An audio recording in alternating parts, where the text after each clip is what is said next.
Bismillahirrahmanirrahim. Assalamualaikum warahmatullahi wabarakatuh. Alhamdulillah alladzi bi ni'matihi tatimmus shalihat. Asyhadu an la ilaha illallah wahdahu la syarikalah wa asyhadu anna Muhammadan abduhu wa rasuluh. Allahumma shalli wa sallim wa barik wa an'im ala sayyidina Muhammadin wa ala alihi wa sahbihi ajmain.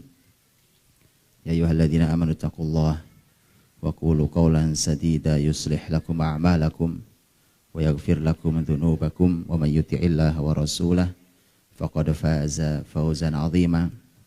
Amma ba'd. Saudara-saudariku yang dirahmati Allah, shaimin dan shaimat hafizakumullah. Alhamdulillah sudah kita jalani Ramadan kita hari ke hari, mudah-mudahan semakin baik hari-hari kita, semakin barokah dan diterima Allah Subhanahu wa taala ibadah kita. Karena kebahagiaan orang yang beribadah itu kalau tahu bahwa pahala itu pasti kita dapatkan, amal ibadah diterima, itu pasti merupakan sebuah kebahagiaan yang luar biasa. Karenanya ketika antum berbuka puasa, bunyi doanya kan seperti itu. Kita tahu zahabal dhama'u wabtallatil uruq wa thabatal ajr. Jadi kalau cuma hilang hausnya, kemudian sudah basah kerongkongan ini, ya, urat-urat semua sudah makan, sudah minum. Kalau cuma berhenti di situ, itu rugi sekali. Karenanya terakhirnya adalah wathabatal ajru, insyaallah. Dan pahala pun sudah ditetapkan, dipastikan untuk kita semua. Mudah-mudahan Allah berikan pahala atas semua ibadah kita. Sesuai dirahmati Allah SWT, sudah kita jelaskan penjelasan yang luar biasa dari Ustaz Iwan tentang perang Badar dan surat Al-Anfal. Dan kali ini sekarang kita akan bicara tentang Hunain. Mengapa juga ini Badar dan Hunain kita sambungkan? Karena nanti ada kalimat yang luar biasa dari Imam Ibnu Qayyim rahimahullah ta'ala. Imam Ibnu Qayyim rahimahullah ta'ala, beliau menyampaikan tentang hubungan atau hal-hal yang bisa diambil hikmahnya dari Badar dan Hunain, hubungan antar keduanya. Padahal ini kejadiannya sebenarnya kejadiannya cukup jauh. Jaraknya itu, jarak kejadian keduanya kan sampai 7 tahun jaraknya. Tapi ternyata ada satu titik, ada yang menarik dari Ibnu Qayyim dan saya bacakan kalimat beliau. Beliau mengatakan bahwa Allah subhanahu iftataha ghazwal Arab bi ghazwati Badr. Sesungguhnya Allah subhanahu wa ta'ala memulai peperangan, memerangi Arab itu dengan perang Badar. Ya Allah memulai perang besar Rasulnya menghadapi Arab itu dengan perang Badar. Wa khatama ghazwahum bi ghazwat Hunain. Dan Allah menutup peperangan melawan Arab itu dengan perang Hunain. Jadi Badar adalah pembuka perang melawan Arab, kemudian Hunain adalah penutup perang melawan Arab. Ini kalimat Ibnu Qayyim di dalam Zadul Ma'ad. Kemudian beliau berkata, walihada yukran baina hatainil ghuzataini bidzikr fayuqalu Badr wa Hunain. Untuk itulah maka disambungkan penyebutannya antara Badr dan Hunain. Di Quran ada penyebutan juga Badr, ada penyebutan Hunain. Wa in kana bainahuma 7 sinin. Walaupun sebenarnya jarak antara keduanya itu sebenarnya 7 tahun. Jadi jaraknya lama tapi sebutannya digabungkan. Wal malaikah qatalat bi anfusiha ma'al muslimin fi hatainil ghuzatain. Para malaikat ikut berperang bersama muslimin di 2 peperangan ini. Ini mulai menyebutkan beberapa kesamaan. Wa Nabi sallallahu alaihi wasallam rama fi wujuhil musyrikin bil hasba fihima. Nabi sallallahu alaihi wasallam juga melemparkan pasir kerikil-kerikil kecil itu di hadapan mereka begitu. Dan Nabi mengatakan syahatil wujuh. Gitu ya, wajah-wajah yang celaka.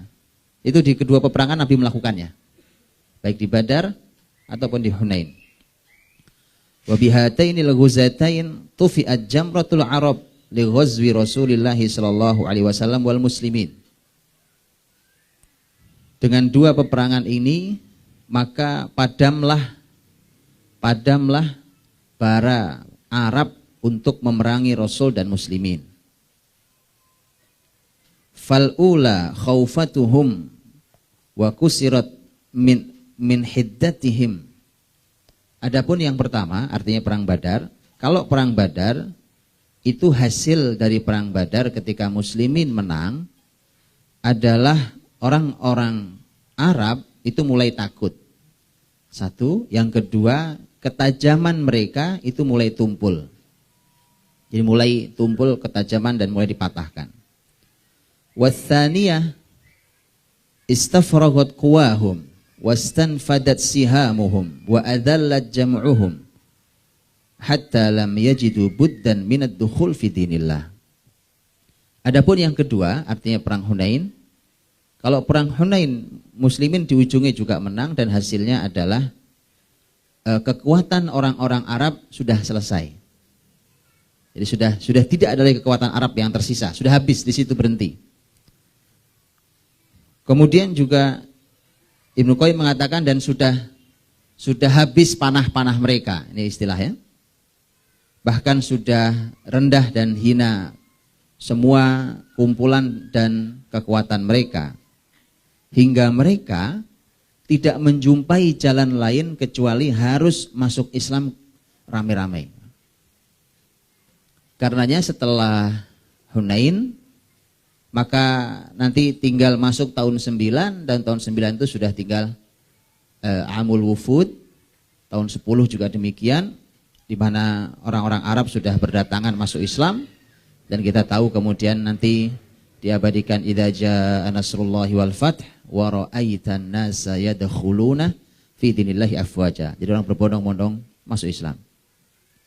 Sebenarnya masih ada beberapa poin yang merupakan kesamaan dari kedua peperangan ini, tapi Ibnu Qayyim menyampaikan di antaranya itu, artinya bahwa ternyata antara Badar dan Hunain itu punya hubungan, di mana sekali lagi bahwa hubungannya adalah perang Badar itu perang di mana Allah Subhanahu wa taala memulai memerangi Arab, dan Hunain sebagai penutupnya.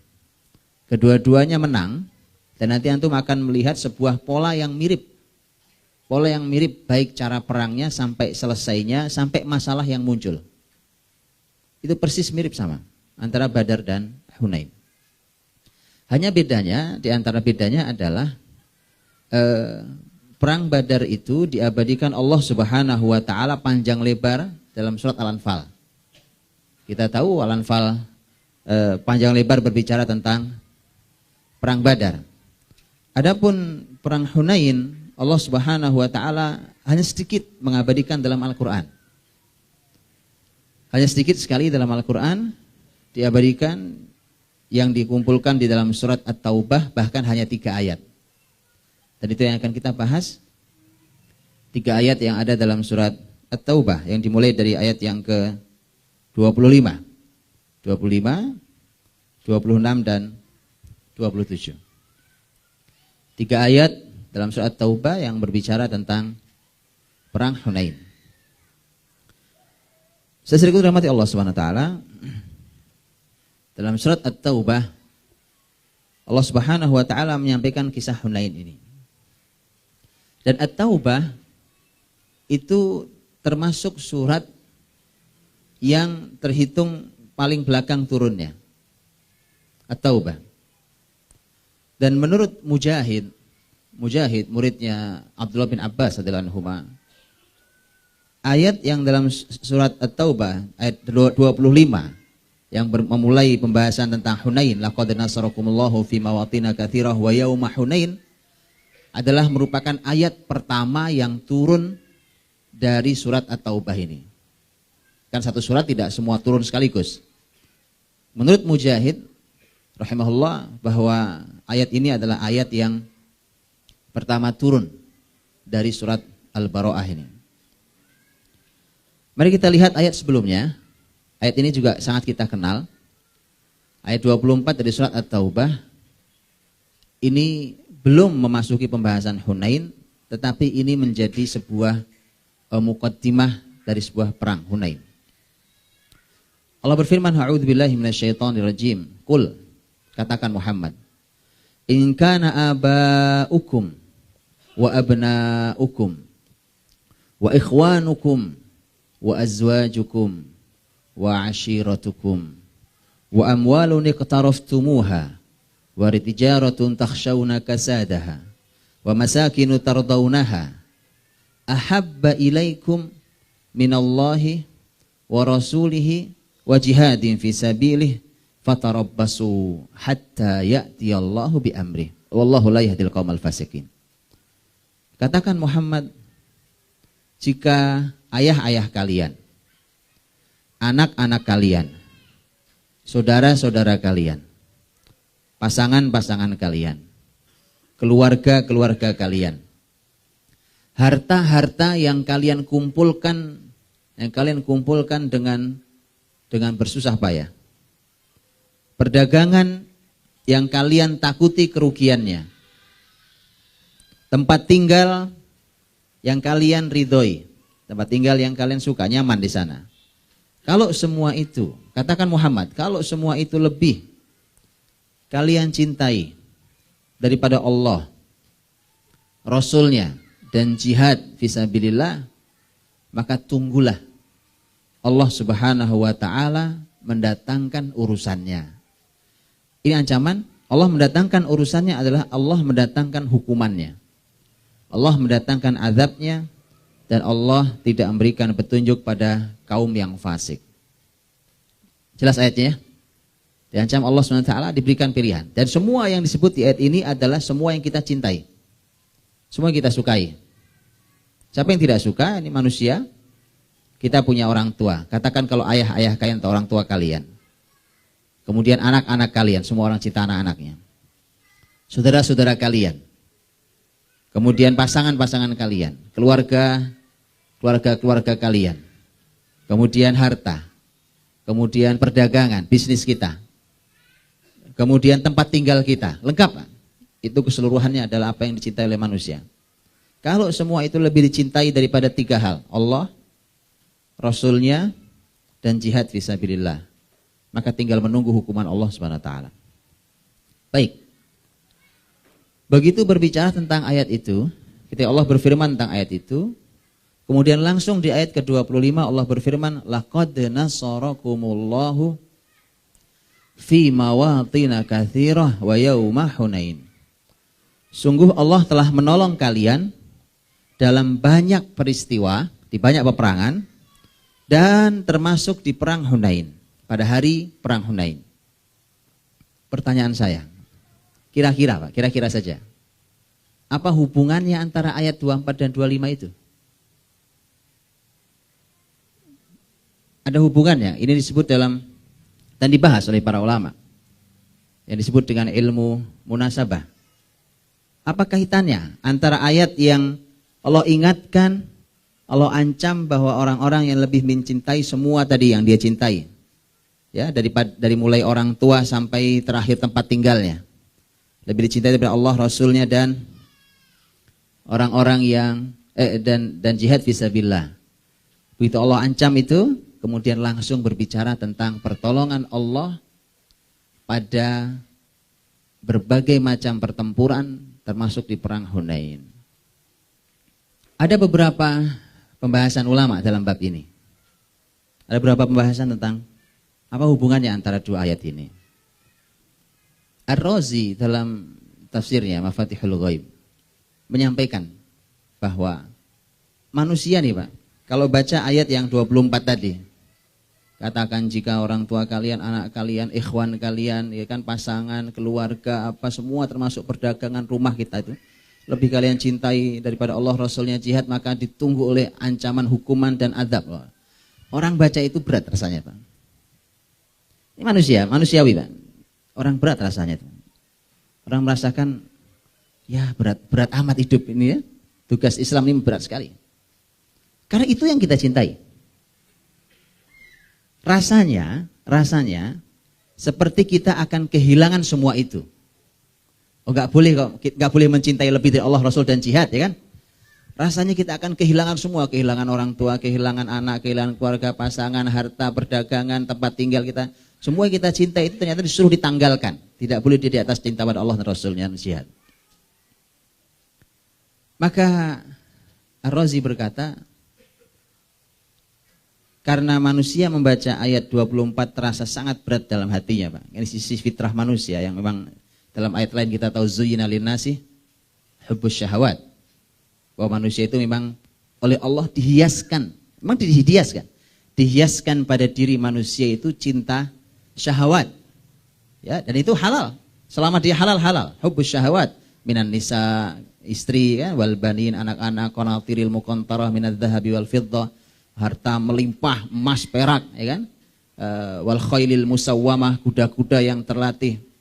Wal an'am, itu ternak, punya peternakan luas, Pak. Wal harth, sawah, tanah, ladang, ya. Itu manusia, senang itu aja, enggak lebih dari dunia itu cuma itu aja, Pak, gambarannya. Enggak lebih dari itu. Itulah dunia keseluruhan. Oke. Artinya itu memang sudah manusia ini punya kecintaan asli fitrah manusia itu.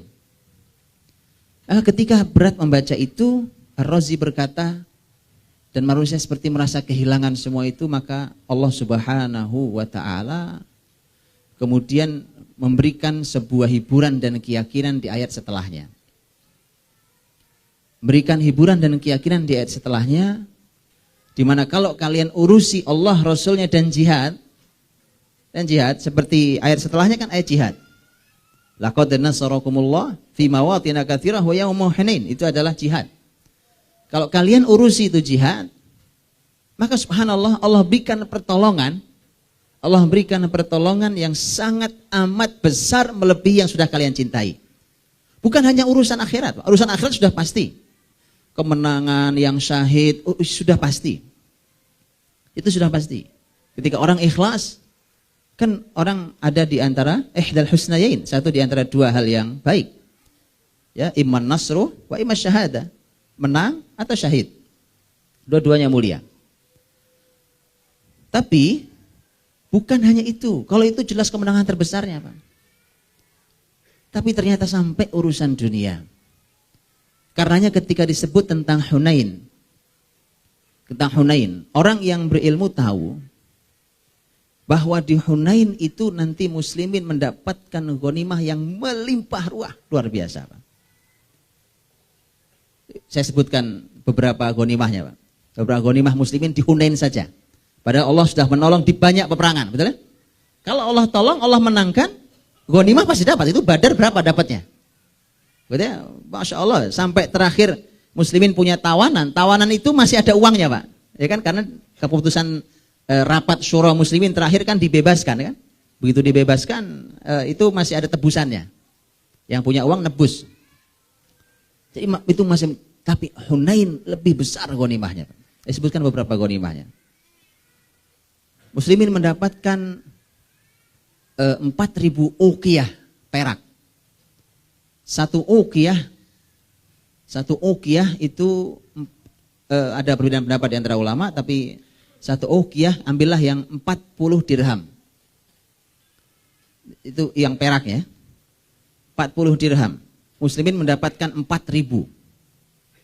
Jadi tinggal 40 kali 4.000. Berarti berapa? 160.000 ya?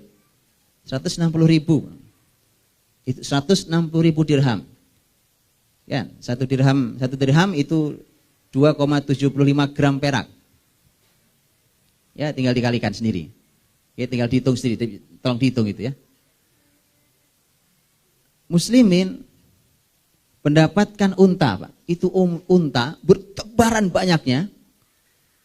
Kurang lebih jumlahnya 24.000 unta, Pak. 24.000 unta.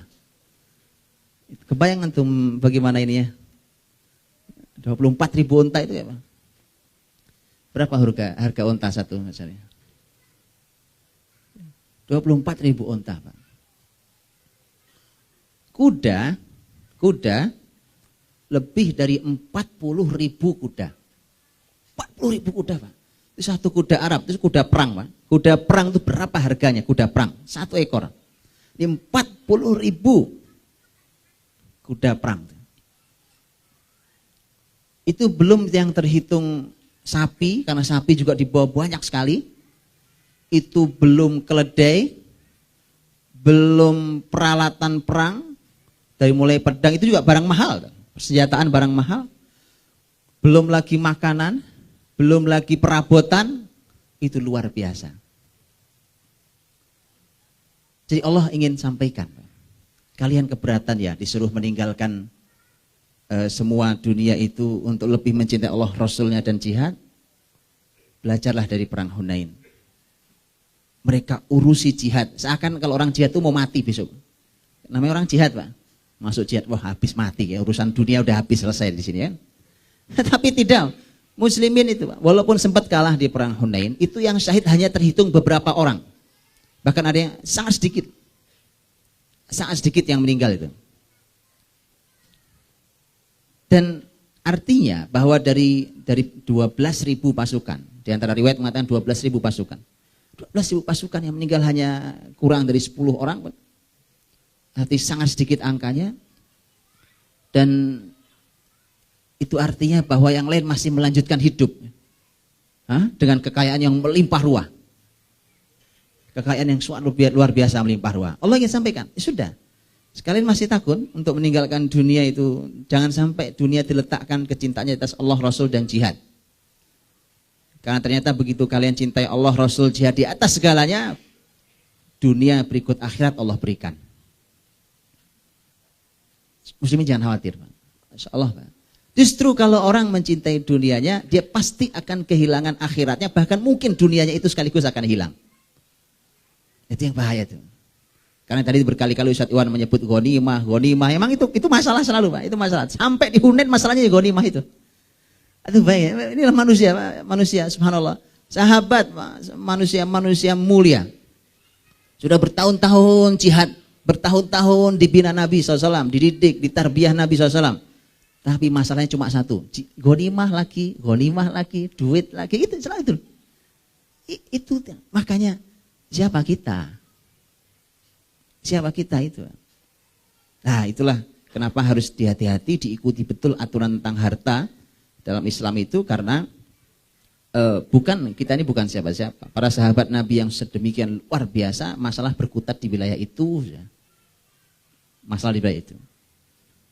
Karenanya diingatkan di ayat 24 At-Taubah ini, agar lebih memilih mencintai Allah, Rasulnya dan jihad fisabilillah. Tentu dipahaminya dengan baik dan benar ya.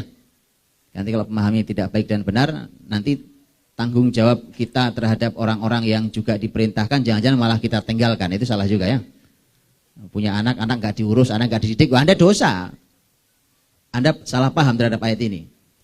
Ayat ini adalah ketika cinta itu berbenturan. Ketika cinta pada semua yang ada di dunia yang kita miliki ini, harus membentur cinta kita pada Allah, Rasul dan jihad fisabilillah. Baik.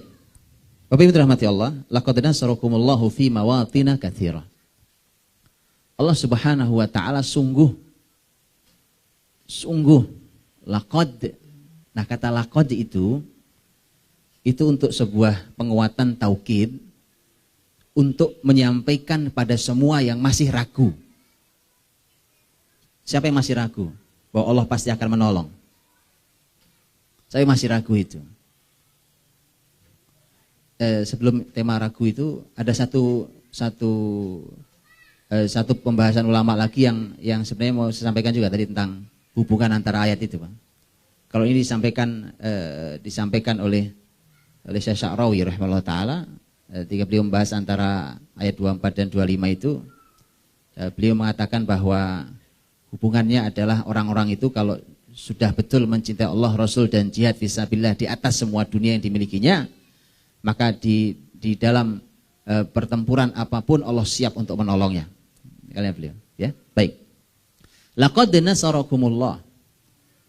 Sungguh laqad menjadi sebuah penguat bahwa ini jawaban bagi semua orang yang masih ragu. Masih ragu ya. Kalau Allah pasti akan memberikan dunia berikut akhirat. Kalau yang Anda pedulikan akhirat bukan dunia. Tapi Anda akan kehilangan akhirat berikut dunia kalau yang Anda pedulikan dunia dan bukan akhirat. Orang tuh subhanallah, orang tuh urusi akhiratnya. Urusi akhiratnya, Allah akan berikan dunia berikut akhiratnya.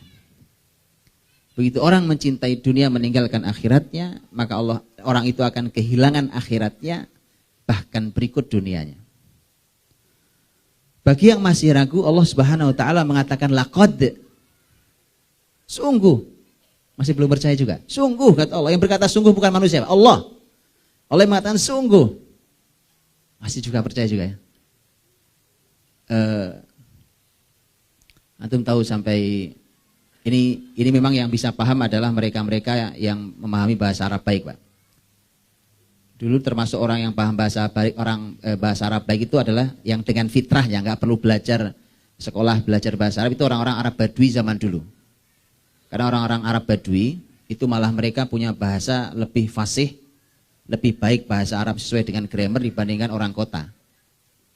Nah, orang Arab Badui itu dulu kalau dengar Quran itu sampai ada yang geleng-geleng, sampai ada yang nangis-nangis, sampai ada karena mereka paham langsung tanpa dijelaskan. Dan itu banyak contohnya. Ketika ada orang Arab Badui dengar ayat, Pak. Mendengarkan ayat Alhaakumut takatsur hatta zurtumul maqabir. Kalian dilalaikan oleh berbanyak-banyakan mengumpulkan dunia sampai kalian masuk kuburan, mati. Apa kata orang Arab Badui begitu dengar kata-kata yang disusun di situ? Wallahi, demi Allah kalian semua akan dibangkitkan.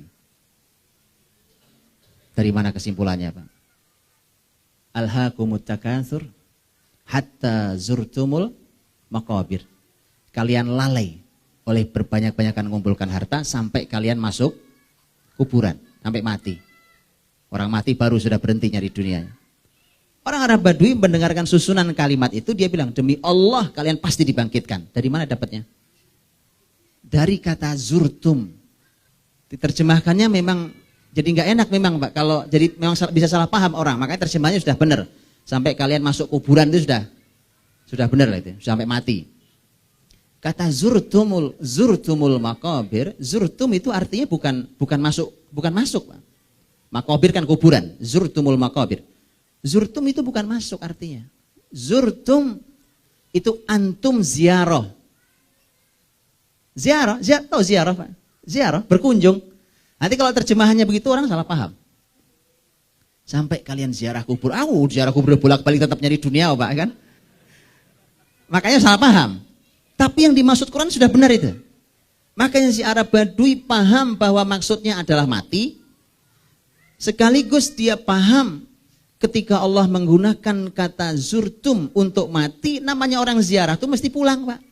Ada orang kunjung rumah temannya nggak pulang-pulang. Hatta ke rumah saudara sekalipun ya, orang nginep sehari, 2 hari, 3 hari, berapapun lamanya mesti pulang balik. Namanya saya cuma ziarah. Lihat pemahaman orang Arab Badui sederhana memahaminya. Jadi Quran itu bisa dipahami sampai oleh orang Arab Badui. Makanya, Pak, kalau kita nggak paham, memang pemahaman kita lebih rendah dari Arab Badui. Memang gitu. Orang Arab Badui paham dengan bahasanya, dengan bahasa aslinya. Enggak pakai tafsir. Tidak pakai tafsir, mereka memahami dengan bahasa itu. Karena salah satu unsur tafsir adalah bahasa. Bahasa Arab itu salah satu unsur tafsir yang harus dipahami dengan baik. Hatta zurtumul maqabir. Ya. Begitu seterusnya di banyak contoh orang Arab Badui memahami ayat itu, kan. Contoh ayat lain, Pak. Allah Subhanahu wa taala berfirman, "Wa fis samaa'i rizqukum wa ma tu'adun." Gitu ya. Di langitlah adanya rizki kalian dan apa yang dijanjikan untuk kalian. Itu semua kita pahami. Fa rabbis samaa'i wal ard innahu lahaq mithla ma annakum tantiqun. Demi Tuhannya langit dan bumi, ini adalah hak. Sebagaimana haknya kalian bisa bicara. Saya bisa bicara ini, Pak, jelas ya? Saya bisa bicara, Bapak Ibu juga bisa bicara. Semudah itu memahaminya. Sebagaimana kamu yakin bahwa kamu bisa bicara, dan kamu benar bisa bicara. Semudah itulah memahami bahwa kalimat yang di atas itu benar. Bahwa rizki dan apa yang dijanjikan semua ada di langit. Masuk rizki kita. Itu orang-orang Badui begitu dengar ayat yang kedua itu, Pak.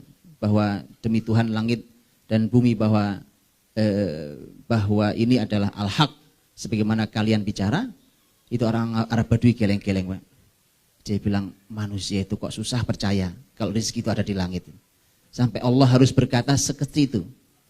Bahwa ya sebagaimana kalian mudah memahami, kalian bisa bicara dan kalian percaya bisa bicara dan ternyata benar bisa bicara, ya begitulah memahami tentang bahwa rezeki itu ada di sisi Allah Subhanahu wa taala. Itu bagaimana mereka memahami dengan bahasa yang sederhana. Nah, kata laqad, kembali kalau soal taubah, laqad nasarakumullah, sungguh sebuah kata penguat yang memang menunjukkan bahwa ini bagi siapapun yang belum percaya bahwa Allah pasti menolong bagi siapapun yang mengedepankan Allah, Rasul dan jihad. Allah mulai ayat ini dengan kata laqad. Kalau mau lebih detail lagi, silahkan pelajari nasarakumullah fi mawatin katsira wa yauma Hunain. Enggak percaya? Buktinya banyak. Gitu ya? Silahkan dibuktikan. Allah telah menolong di banyak tempat, di banyak peristiwa. Perang Hunain itu terjadinya bulan Syawal. Di bulan Syawal, kan kita tahu habis Nabi SAW Fathu Makkah. Fathu Makkah kan Ramadan, bukan? Jadi Ustaz Iwan tadi bicara tentang perang Badar Ramadan, Fathu Makkah juga Ramadan, dan itu antara dua Ramadan yang sangat istimewa, yang satu tahun 2, yang satu tahun 8. Para ulama menyampaikan kurang lebih sekitar 19 hari setelah Nabi tinggal di Mekah itu terjadi perang Hunain. Setelah kurang lebih hari ke-15 Nabi tinggal di Mekah, kemudian Nabi bergerak ke arah Hunain. Jadi Nabi gak langsung pulang, Nabi di Mekah, kemudian Nabi SAW bergerak ke arah Hunain, karena Nabi SAW juga mendapatkan laporan bahwa masyarakat Bani Thaqif, Bani Hawazin, dan beberapa bani-bani yang lain berkumpul dan siap menyerang Rasul SAW. Karena aslinya masyarakat Bani Hawazin dan Bani Thaqif itu Taif, Pak. Ya, Bani Thaqif itu. Jadi kalau antum melihat nama siapapun sahabat atau tokoh dalam sirah belakangnya Ats-Tsaqafi itu dari Bani Thaqif. Nah, Bani Thaqif itu aslinya kebanyakan di Taif. Taif yang tahun 10 kenabian Nabi dakwah dilempari itu. Ini peristiwa ini sekaligus membuktikan nanti bahwa doa Nabi SAW waktu di Taif jauh sebelum Taif, berapa tahun yang silam dari peristiwa ini jaraknya. Nabi SAW dakwah di Taif dilempari itu kan tahun 10 kenabian, gitu ya, tahun 10 kenabian. Ya, sangat lama. Maka dari itu lihat, ketika Nabi SAW waktu dilempari itu Nabi berdoanya apa? Wa arju an yakhruja min aslabihim man ya'budullaha wahdah. Aku berharap, kata Nabi, kan ini waktu ditawari malaikat mau dihukum masyarakat Taif dengan dilempari gunung oleh malaikat, dilempar 2 gunung. Nabi katakan tidak, jangan. Kata Nabi tidak. Innahum qaumul la ya'lamun. Mereka orang yang tidak tahu apa-apa. Lihat pemaafnya Nabi SAW. Orang kalau nggak tahu, namanya orang nggak tahu, Pak. Jadi kalau nggak tahu, jangan kan cuma menghina, Pak ya. Jangan kan cuma menghina. Itu Nabi dilempari sampai berdarah-darah, Nabi sampai sedih sekali. Itu Nabi masih mengatakan bahwa nggak apa-apa, mereka nggak tahu. Jadi mohon jadilah orang yang pemaaf. Ini karena saya melihat bangsa ini tiba-tiba sekarang menjadi bangsa yang pendendam, Pak.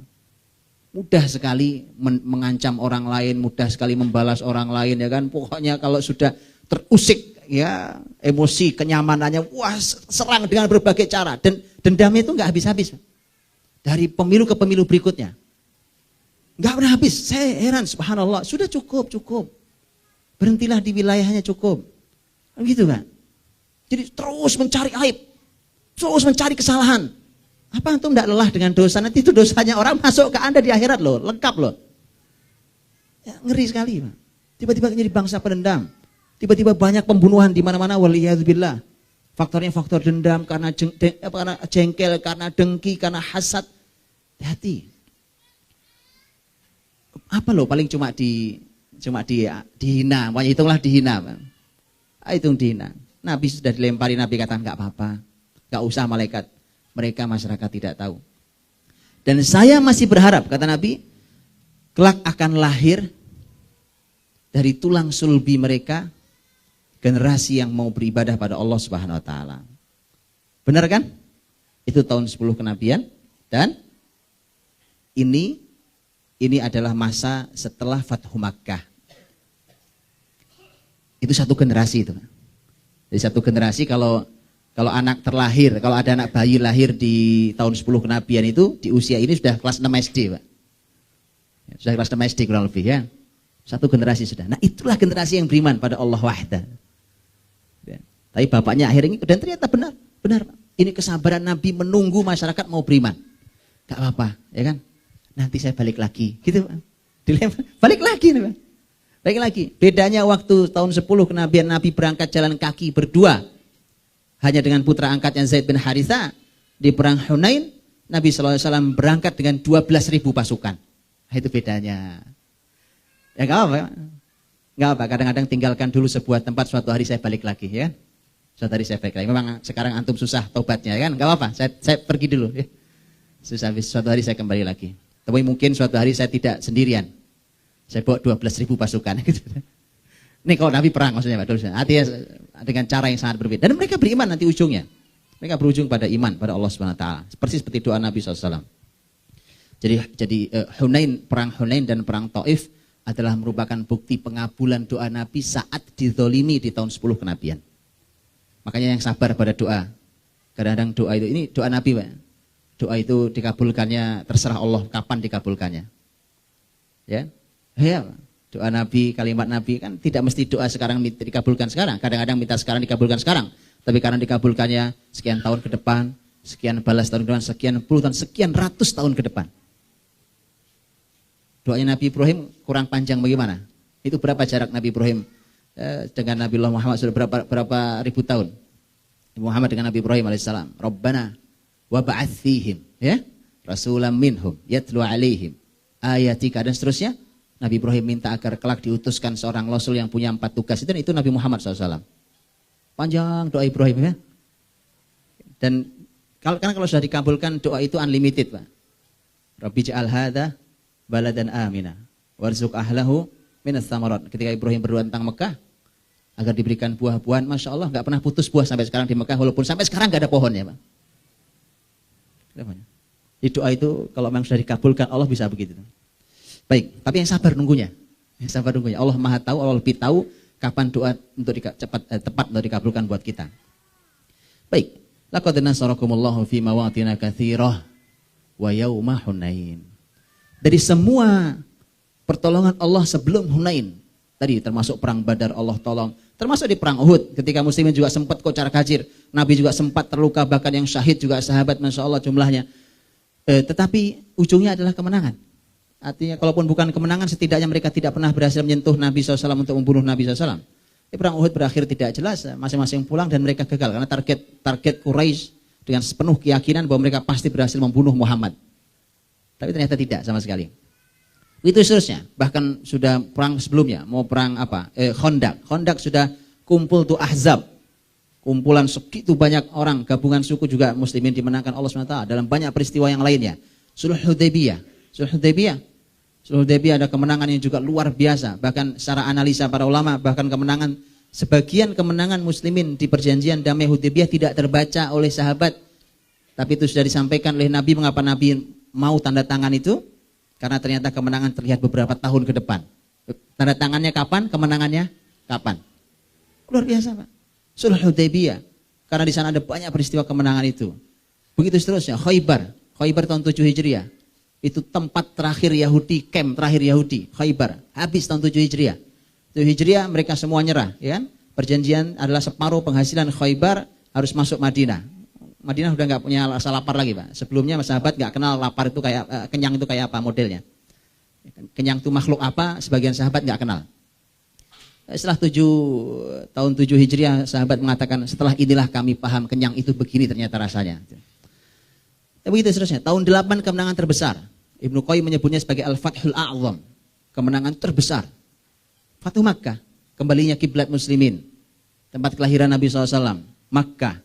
Masya Allah, itu kerinduan sahabat muhajirin terhadap kota mereka, Makkah. Dan menjadi kiblat muslimin, alhamdulillah sampai sekarang mudah-mudahan Allah menjaganya. Nah ini kemenangan-kemenangan, semua pertolongan Allah Subhanahu wa taala. Semua pertolongan Allah. Dari semua peristiwa-peristiwa itu, tentu termasuk Hunain. Allah ambilkan satu contoh, wa yauma Hunain. Dalam ilmu tafsir, Pak, kalau ada sesuatu yang sebenarnya umum, kata mawatin kathirah, berbagai macam peperangan, itu kan apa saja tadi? Ya Badar, ya Uhud, ya Khandaq, ya gitu ya. Semua, termasuk Hunain. Tapi kemudian itu umum. Mawatin itu umum. Begitu sesuatu ini umum disebutkan. Kan di sana ada kata mawatin disebutkan. Laqad nasarakumullahu fi mawatina katsira. Mawatin. Umum. Begitu umum disebutkan, setelahnya disebutkan lagi wa yauma Hunain. Kan Hunain termasuk di situ. Hunain termasuk dalam hal yang umum. Ketika ini dalam bahasa tafsir, kalau ada sesuatu yang khusus disebutkan setelah sesuatu yang umum, ini bahasa para ulama ya, maka itu artinya ada sebuah perhatian khusus yang harus diberikan kepada peristiwa Hunain. Karena aslinya Hunain, jadi kalau Allah katakan sungguh Allah telah menolong kalian di banyak peristiwa, Hunain masuk di dalamnya. Nggak usah nyebut Hunain pun, Hunain masuk di dalamnya. Tapi sekarang tidak. Allah ingin kalian sekarang punya perhatian lebih khusus pada wa yauma Hunain. Pada perang Hunain. Mengapa? Mengapa pada perang Hunain? Allah memberikan langsung. Itu temanya tema langsung. Karena ayatnya cuma pendek, cuma 3. Maka Allah berikan langsung pada pokok pembahasan. Idh a'jabatkum kathratukum. Ketika kalian bangga dengan jumlah yang banyak. Jumlah kalian yang banyak saat itu kalian sangat bangga. Saudara-saudariku dirahmati Allah Subhanahu wa taala. Muslimin saat itu disebutkan jumlahnya 12.000 tadi ya. 10.000 adalah yang dibawa Nabi dari Madinah, itu di Fathu Makkah kan Nabi bawa 10.000. Baik itu masyarakat muhajirin, masyarakat ansor, beberapa suku yang lain. 2.000, tambahan 2.000-nya itu adalah dari masyarakat Mekah dan sekitarnya, yaitu masyarakat yang dimaafkan oleh Nabi At-Tulaqa, itu tambahannya 2.000. Jadi totalnya 12.000. Muslimin, seumur-umur sampai Hunain itu, dari mulai pertama masuk Madinah sampai punya pasukan terus, belum pernah muslimin punya pasukan jumlahnya 12.000. Baru kali ini muslimin punya pasukan sebanyak itu, 12.000 banyak saat itu, Pak. Ada sebuah hadis, tapi hadis ini diperdebatkan oleh para ulama tentang kesohihannya. Syekh Albani sampai sempat mensohikan hadis ini, kemudian beliau mengatakan, doif. Sampai beliau tarojo. Itu biasa dalam menurut para ulama. Artinya ada pembahasan memang secara syarat agak lumayan pelik. Hadis itu berbunyi Rasul pernah bersabda, sekali lagi ini wilayah perdebatan ulama ya, dalam kesahihannya. Nabi mengatakan, kata Nabi SAW, la tughlab 12.000 min qillah. Kalau pasukan sudah berjumlah 12.000, maka dia tidak akan dikalahkan hanya karena jumlah sedikit. Jadi kalau artinya gini, Pak, kalau sudah 12.000, satu, potensi kemenangan itu besar sekali. Itu Nabi sebut angka 12.000. Itu satu. Yang kedua, kalaupun dia kalah, faktornya bukan karena jumlah.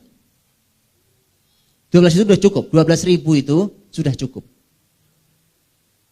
Kalaupun kalah, faktornya bukan karena jumlah sedikit. Gak bisa Anda bilang, oh ini karena jumlah sedikit. 12.000 itu sudah banyak sekali. Baik. Jadi, tapi sekali lagi ini hadis ini, ada yang mengatakan sahih, ada yang mengatakan dhaif, ada yang mengatakan yang sahih adalah mauquf dan seterusnya. Mursal dan seterusnya. Baik, yang jelas. Bahwa id a'jabatkum kathratukum, saat itu muslimin yang bersama Nabi 12.000 orang itu, ternyata mereka punya masalah. Semua masalahnya hanya di hati sini, Pak. Jadi penyakitnya itu penyakit hati. ketika ada perubahan hati. Tadinya hanya bersandar pada Allah, tawakal pada Allah, berdoa pada Allah, istastaghitsuna rabbakum di surat Al-Anfal, Badar ya. Tema Badar, ketika mereka istighotsah, hanya memohon doa, memohon pertolongan betul hanya pada Allah, pada Rabb kalian. Itu suasananya muslimin di medan pertempuran. Ya. Di perang di peristiwa Khandaq juga sama. Allahumma munzilal kitab, mujriyas sahab, hazimal ahzab, ihzimhum wansurna alim. Semua mintanya ke Allah. Ya Allah, engkau yang menurunkan Alkitab, engkau yang menjalankan awan, ya. Tolong kami kalahkan mereka dan seterusnya.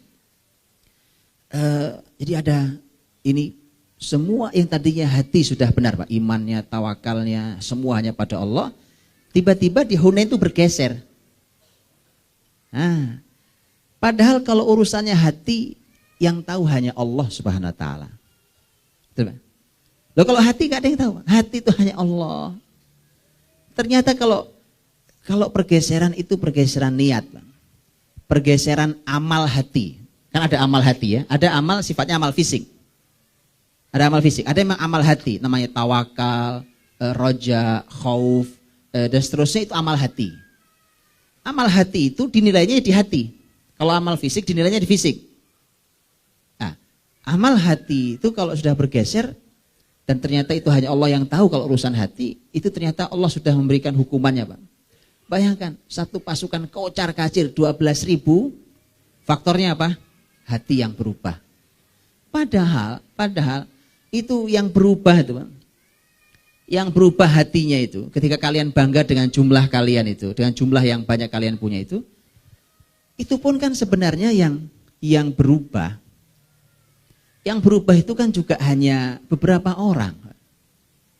Sudah begitu yang rojih, wallahu alam, yang lebih kuat pendapat para ulama adalah bahwa yang berkata itu adalah orang-orang yang baru masuk Islam. Itu orang-orang at-tulaqo itu, yang baru masuk Islam. Baru masuk Islam, Pak. Namanya orang baru masuk Islam baru berapa puluh hari kemarin ya. Baru masuk Islam ya kita boleh bilang wajar, Pak. Gimana enggak wajar? Waktu Nabi berangkat dari Mekah menuju ke Hunain, Pak. Itu ngelewatin pohon. Ada pohon namanya Dzatu Anwat. Pohon itu ada namanya. Kenapa ada namanya? Pohon ada namanya karena pohon itu dulu dianggap pohon berkah. Oleh orang-orang jahiliyah musyrik dianggap berkah. Jadi kalau mereka dulu mau perang, Pak, itu senjata digantung-gantungin dulu di pohon itu. Pedang, tombak, panah, semua digantung di situ. Ngalap berkah supaya menang nanti kalau perang. Namanya orang baru masuk Islam, ngelewatin pohon begitu tuh pengen punya begituan tuh. Minta ke Nabi, ya Rasulullah, ij'al lana dzata anwat kama lahum dzatu anwat. Ya Rasulullah, cobalah buatkan untuk kami pohon kayak inilah, kayak dzatu anwat ini sebagaimana ini dulu mereka punya. Kita punya lah juga satu ya, apa gitu. Biar dapat berkahnya. Nabi nggak bisa banyak bicara, namanya orang baru masuk Islam. Nah, kalau Islam dari kecil udah umur 40 tahun kayak begini terus masih juga begitu, maka kebangetan itu, Pak. Ini orang baru berapa, kan bilang tadi, Nabi itu tinggal di Mekah baru 15 hari. Pak. Itu baru masuk Islamnya, baru umur segitu umurnya. Paling lama 20 hari itu. Maka Nabi SAW jawabannya cuma Allahu Akbar. Kata Nabi. Nabi kalau dia bilang Allahu Akbar itu sudah, ada yang kan sudah, ya ada kayak begini kan. Bahasa orang Depoknya ngenes, Pak. Ya Allah, kata Nabi, Allah Akbar. Kalian ini, kata Nabi, kalian ini sama kayak kaumnya Musa. Dulu mereka pernah bilang pada Musa, ij'al lana ilahan kama lahum alihah. Musa, kasihlah kita nih Tuhan. Sama kayak mereka juga Tuhannya banyak. Kita buatinlah buat kita Tuhan satu aja, ya kan? Padahal ini urusannya pohon. Umatnya Nabi Musa tidak bicara pohon, berarti Tuhan. Artinya sama saja, walaupun ini pohon mau apa, ini kalian anggap sebagai Tuhan. Ini kemusyrikan ini, kenapa disebut musyrik? Karena dianggap sebagai Rob. Nabi mengatakan Allah Akbar kalian ini ya. Sama kayak umatnya Musa. Jadi ditegur juga, tapi ya gimana orang namanya orang baru masuk Islam dan ini sudah dalam perjalanan sebentar lagi sampai ke Hunain, Pak. Sudah ayo berangkat aja dulu. Begitu mereka melihat jumlah muslimin 12.000, mereka bilang, "Lan nughlabal yauma min qillah." Hari ini kita tidak mungkin kalah hanya karena jumlah sedikit. Itu kan bukan kalimat orang beriman, Pak. Apalagi medan pertempuran, ngeri, Pak. Umar bin Khattab itu, Bapak Ibu, radhiyallahu anhu, waktu beliau jadi khalifah, beliau pernah kirim surat kepada Sa'ad bin Abi Waqqas radhiyallahu anhu. Sa'ad bin Abi Waqqas itu kan tugasnya berat sekali karena beliau harus mimpin peperangan besar di Persia, di antaranya Qadisiyah, di antara yang besar sekali. Karena setelah Qadisiyah itu sudah selesai Persia. Karena begitu Qadisiyah tinggal memasuki wilayah ibu kotanya nanti, begitu seterusnya sudah habis. Habis Persia sudah habis. Maka menjadi pintu besarnya adalah Qadisiyah yang dipimpin oleh sahabat mulia Sa'ad bin Abi Waqqas. Umar itu pesannya ke Sa'ad bin Abi Waqqas gitu, Bang. Saat Allah Subhanahu wa taala memenangkan kita karena takwa kita dan karena maksiat musuh kita. Lihat kalimatnya. Harus dipegang kuat, Bang. Kita mau menang, 2 poin kuncinya. Karena takwa kita dan selama mereka masih maksiat. Tapi kalau kita ikut maksiat pasti kalah. Karena kekuatan mereka lebih besar daripada kekuatan kita. Kan udah sama maksiatnya. Kita maksiat, mereka maksiat. Sudah. Kalau sudah begitu pasti kalah. Lihat pesan Umar pada panglimanya, Sa'ad bin Abi Waqqas. Hati-hati. Jadi panglima itu, Bapak Ibu, dalam Islam panglima perang itu bukan cuma jagain strategi perang, kan? Suruh jagain maksiat. Jangan sampai pasukannya berbuat maksiat. Sampai begitu panglima dalam Islam tuh. Ini kan perkataan maksiat ini. Nabi dengar tuh kalimat. Kalimat orang, hari ini kita nggak akan kalah karena jumlah kita banyak 12.000, kata Nabi. Nabi SAW sempat sedih dengan kalimat itu. Wah, ini Nabi sudah sedih, repot, Pak. Membuat Nabi kita sedih itu bahaya. Bapak Ibu tahu keluhan Nabi yang diabadikan dalam Quran diantaranya, yang sangat jelas terdengar. Dan ini hati-hati, ini Nabi pasti sedih banget. Dan kalau Nabi sedih itu efeknya kalah di Hunain nih, Pak. Ini kalau Nabi sedih. Jadi jangan pernah membuat Nabi SAW sedih. Wa qala ar-rasulu ya Rabbi inna qaumi ittakhadhu hadzal qur'ana mahjura. Dan Rasul berkata, ya Allah Rabb, umatku ini meninggalkan Al-Qur'annya. Itu diabadikan Quran, salah satu keluhan Nabi SAW, Pak. Zaman sahabat mereka masih para ahli Al-Quran, Pak. Ini menjadi sebuah peringatan ternyata untuk bangsa kita hari ini, diantaranya masyarakat kita hari ini, Pak. Tak usahlah bicara tentang ahli Quran, ahli tafsir, memahami ilmunya, nah kejauhan, Pak. Tidak usah juga bicara tentang hafal 30 juz, separuh Quran, nah kejauhan juga. Belajar baca Quran, Pak. Buta huruf Quran aja belum selesai di negeri ini.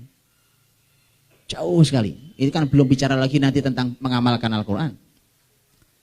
Jadi hati-hati membuat Nabi SAW bersedih karena ternyata salah satu efeknya adalah kekalahan di Hunain. Idh a'jabatkum kathratukum. Karena begini, Bapak Ibu rahmati Allah. Muslimin saat tadi yang dikatakan Umar, muslimin saat itu kan berangkat itu dengan iman mereka, dengan ketakwaan mereka, dengan semangat mereka menegakkan kalimat Allah.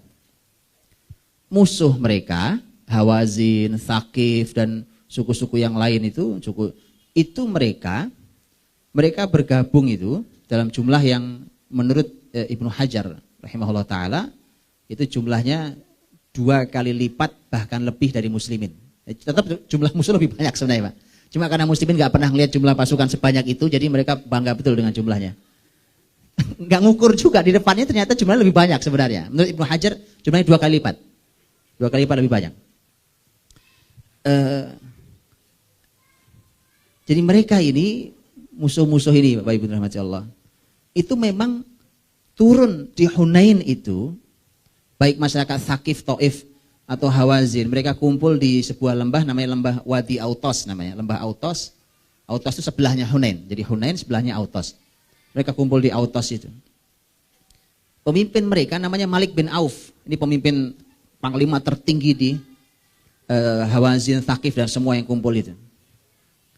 Malik bin Auf itu saat itu yang memimpin, dan dia ketika memimpin itu dia punya kepercayaan diri dan punya sebuah kebijakan atau punya strategi militer yang enggak lazim. Apa kepercayaan dirinya? Dia mengatakan, kami yakin menang. Karena kami lebih hebat daripada Quraisy. Ini cara dia menghibur diri, Pak. Kenapa? Karena Quraisy itu di masyarakat Arab dikenal masyarakat yang memang paling disegani dan ditakuti. Tapi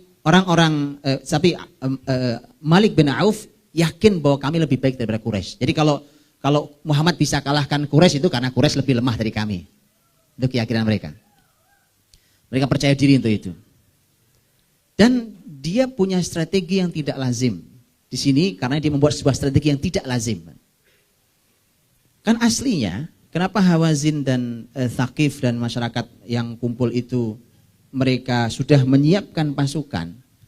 Waktu Nabi baru bergerak dari Madinah ke Mekah untuk Fathu Makkah ya Pak, ini baru untuk Fathu Makkah. Mereka menduga Nabi Muhammad itu akan mengarah ke mereka. Nah gitu. Makanya mereka menyiapkan pasukan sebaik mungkin. Jadi persiapan mereka itu sudah dahsyat sekali. Nah, kalau Mekah memang kaget, ya kan? Masyarakat Mekah, Quraisy memang kaget itu, Pak. Di luar dugaan tiba-tiba udah deket. Nah, mereka nggak sempat siap-siap memang sudah habis juga kekuatan Mekah. Mereka siapkan sebaik mungkin. Ternyata Nabi tidak ke arah Hawazin, tapi Nabi masuk ke Mekah. Akhirnya karena mereka sudah siapkan pasukan itu, sekalian mereka, nah kita sudah siap juga mengalahkan Muhammad, maka mereka bergerak dari wilayahnya menuju ke Mekah, tapi nanti bertemunya di Hunain itu. Jadi mereka sebenarnya niat bergerak mereka adalah ketika yang paling sangat besar adalah ketika Quraisy kalah, dan Quraisy itu adalah Arab yang paling terhormat. Karenanya mereka tergerak Arabismenya, Pak. Kearabannya tergerak mereka. Ini kita harus pertahankan. Jadi mereka ini menggunakan fanatisme jahiliyah untuk disebarkan. Sudah selesai Quraisy sebagai Arab terbaik, kita pertahankan ini. Kehebatan Arab ini. Faktor yang kedua yang menggerakkan mereka mau berperang itu, lihat itu, dan ini strategi yang tadi saya katakan, yang aneh itu.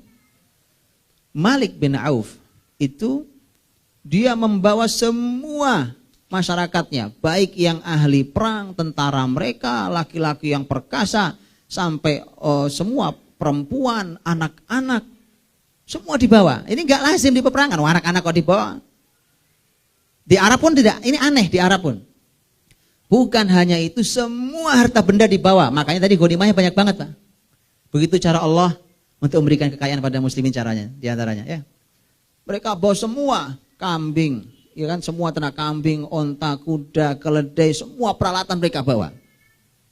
Jadi kayak orang boyongan satu bangsa besar itu.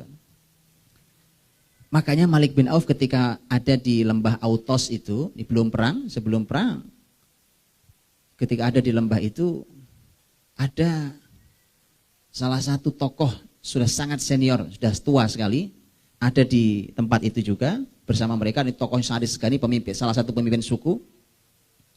Ini disebutnya sebagai orang bijak di antara mereka. Dia cuma nanya, kita ada di mana ini? Karena buta, Pak, dia buta. Jadi ini penasihat ini ya, kepala suku ini. Ini kepala suku sekaligus penasihat masyarakat.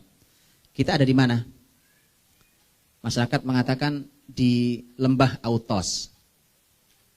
Dia mengatakan dengan bahasa yang senang, dia mengatakan sudah benar tempat di Wadi Autos. Tapi kata dia, tapi saya kok mendengar ada yang aneh ini. Kok ada suara kambing, ada suara sapi, ada suara, kan kambing buat apa dibawa, Pak? Kalau kuda, ya, unta jelas, sapi, kambing, bahkan saya dengar suara perempuan dan anak-anak. Kenapa mereka ada di sini? Mereka katakan ini strateginya Malik bin Auf, panglima tertinggi. Panggil Malik sini. Panggil Malik sini. Kata penasihat senior bilang, kamu salah. Biarkan mereka, letakkan mereka di tempat yang tinggi. Karena kan lembah itu, Pak. Letakkan mereka di tempat yang tinggi. Kalau kamu menang, mereka nyusul kalian. Karena kalian menang. Kalau ternyata kalian kalah, mereka selamat. Itu memang begitu aslinya. Ternyata tidak, Pak. Malik bin Auf mengatakan, Bapak, Anda ini sudah tua.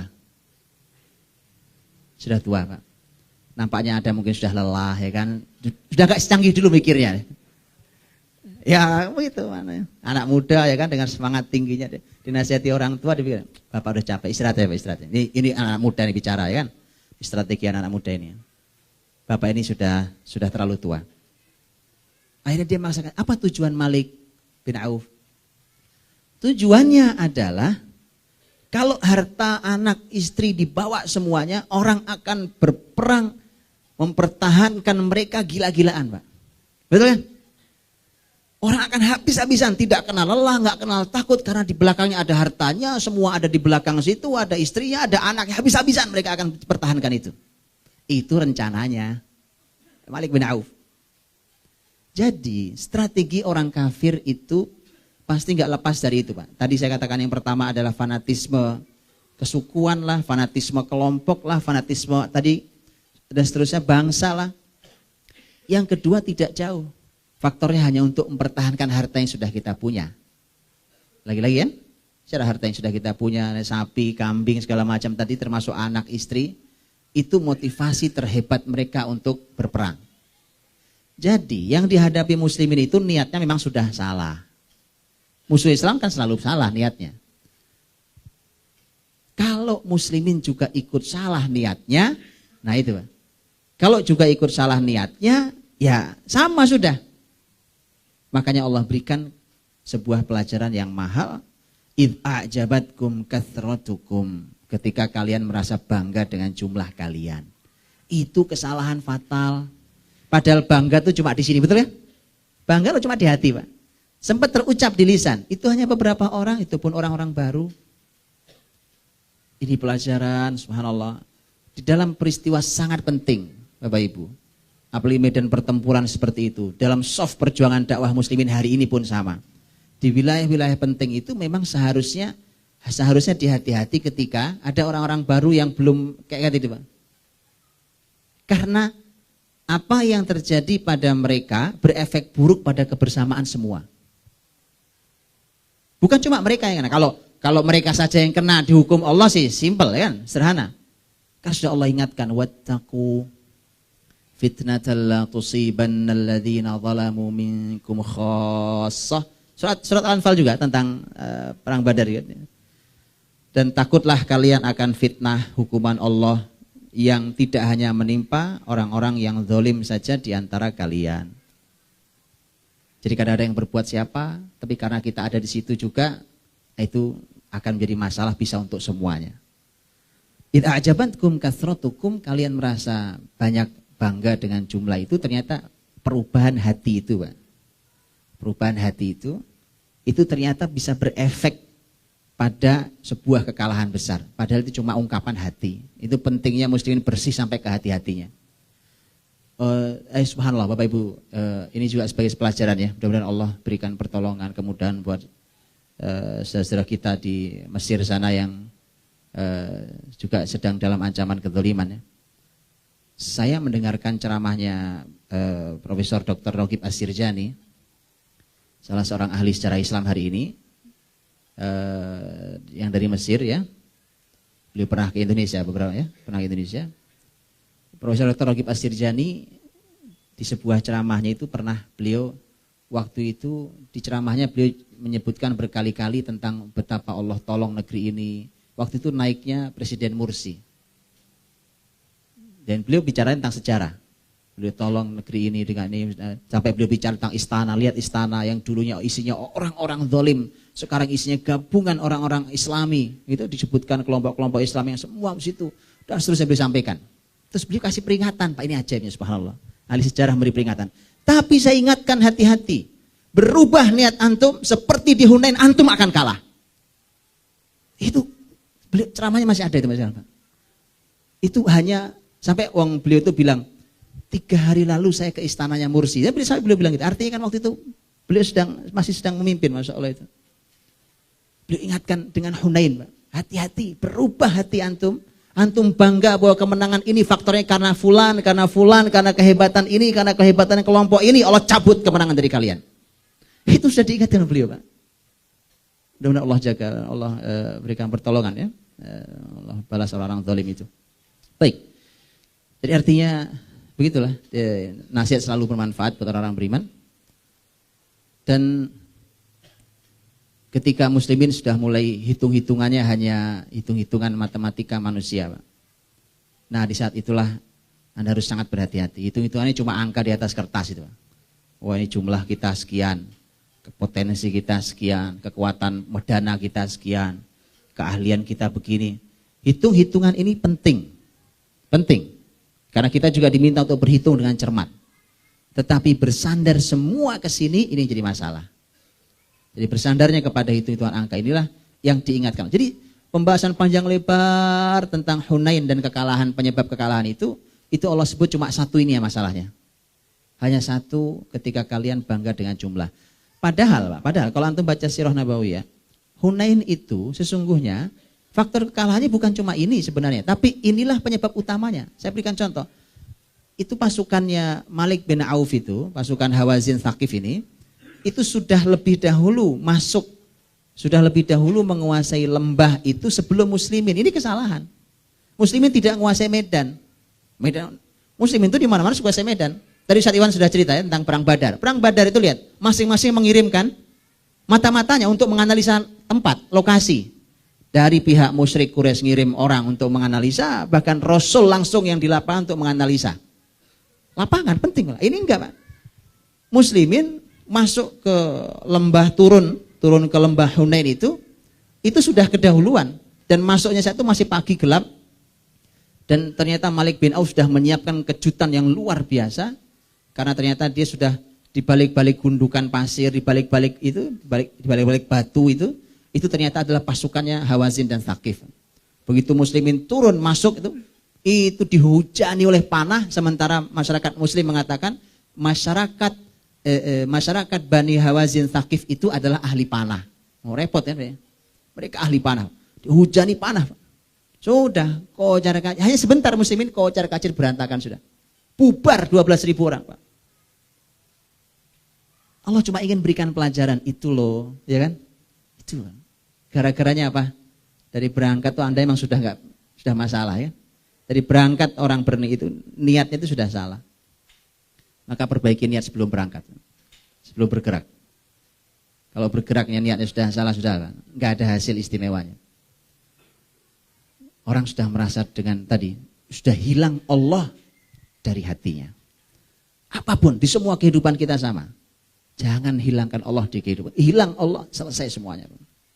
Dah, kalaupun dia besar itu sebentar, dan setelah itu adalah kerusakan dan kehancuran. Wal'iyadzubillah. Tapi ini cuma pelajaran ya. Ini artinya pelajaran yang Allah berikan pada muslimin. Ya, padahal ini kan juga sebenarnya sudah banyak diingatkan Allah tentang itu. Tentang tawakal iman. Nah, ketika sudah berantakan kocar-kacir itulah maka Allah kasih peringatan. Allah sampaikan, ya. Ketika muslimin sudah bangga itu langsung ayat mengatakan falam tughni ankum syai'a. Ternyata jumlah banyak yang kalian banggakan itu ternyata enggak ada manfaatnya buat kalian. Itu bahasanya langsung menusuk gitu, Pak. Lu enggak ada manfaatnya, wong buktinya kalian berantakan juga toh. Itu kocar-kacir, Pak. Subhanallah. Sejarah sampai menyebutkan ini dalam sebuah riwayatnya bahwa Rasul itu naik baglah. Baglah itu apa ya namanya? Karena baglah itu kuda, bukan keledai, bukan, Pak. Dia tengah-tengah di antara duanya itu ya. Ini baglah lah ya. Nabi itu naik baglah. Yang baglah itu bukan kuda. Kalau kuda dia bisa dipacu dengan kecepatan tinggi, artinya kalau Nabi mau menyelamatkan diri umpamanya, dan itu tidak terjadi. Itu Nabi punya kecepatan sangat tinggi untuk tidak terkejar. Tapi Nabi ternyata naik baglah. Artinya saya enggak akan lari. Nabi yang saya enggak akan lari kan. Baglah itu larinya dikejar kuda selesai kan. Nabi SAW naik baglah. Nabi punya baglah namanya Syahba. Kendaraan Nabi ada mereknya, sama kayak kendaraan kita ada mereknya. Ada mereknya itu. Nah, baglah yang naikin Nabi, begitu sudah bubar, Pak. Itu kan kita tahu.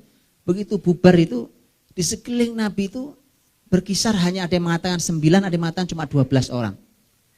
Bagaimana di depannya itu, Pak, ada sekitar 25.000 orang. Apa ya itu? Mana ceritanya itu? Makanya Allah berikan pelajaran, sudahlah. Kalian terlalu bangga dengan hitung-hitungan teknis di atas kertas. Dengan strategi-strategi yang kemudian menghilangkan Allah. Masalahnya bukan strategi dan di atas kertas ya Pak. Bukan strategi. Strateginya harus sekali lagi. Tapi menghilangkan Allah dengan strategi manusia itu yang salah. Ternyata bubar, tersisa cuma segitu. Di situ tersisa ya sahabat-sahabat hebat. Kita tahu ada Abu Bakar di situ dan para sahabat-sahabat mulia.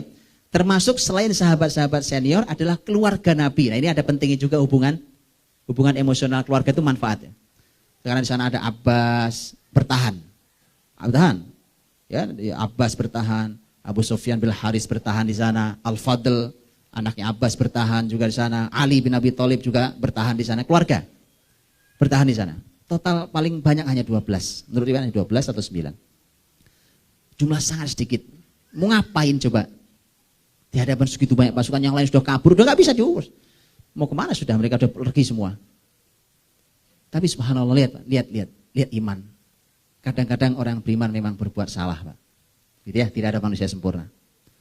Tapi orang beriman itu kalau berbuat salah dipanggil menuju Allah gampang kembalinya.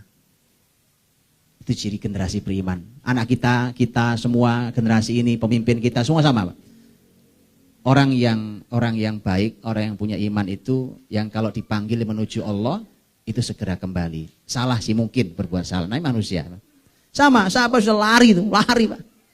Itu enggak yang 10.000, enggak yang 2.000 kabur semua.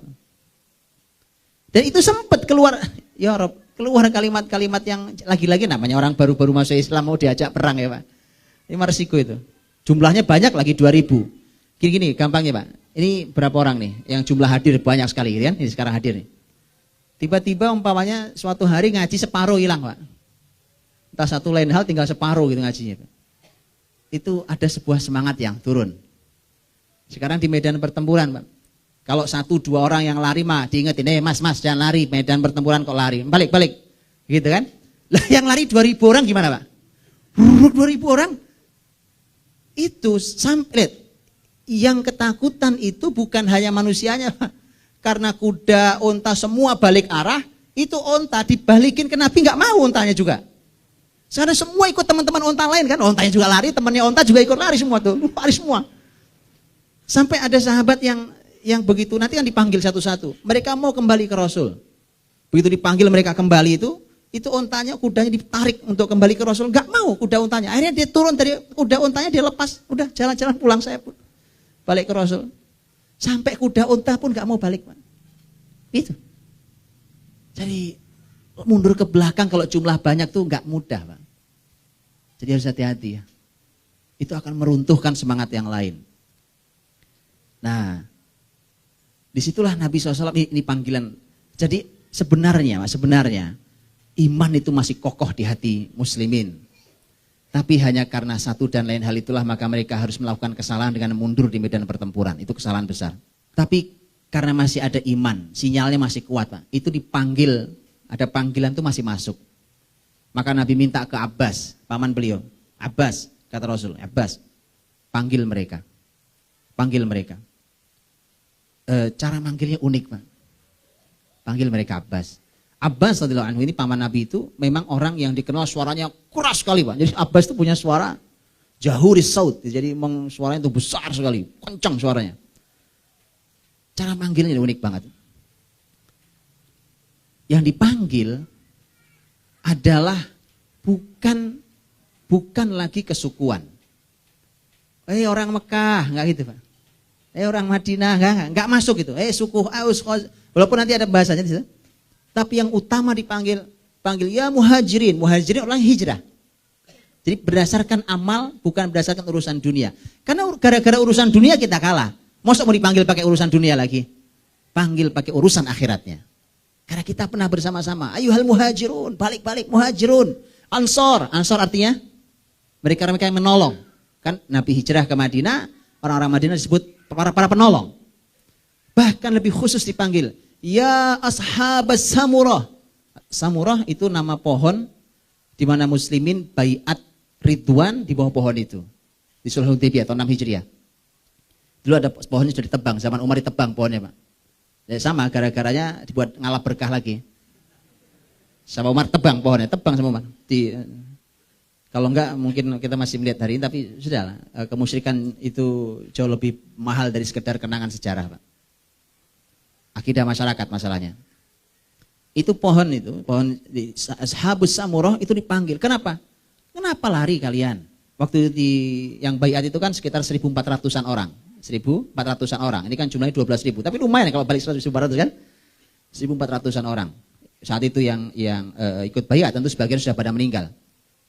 Panggil, wah ya, orang-orang yang pernah baiatur ridwan. Wah, dulu baiatur ridwan orang siap mati padahal nggak siap. Ya kan baiatur ridwan itu isinya itu.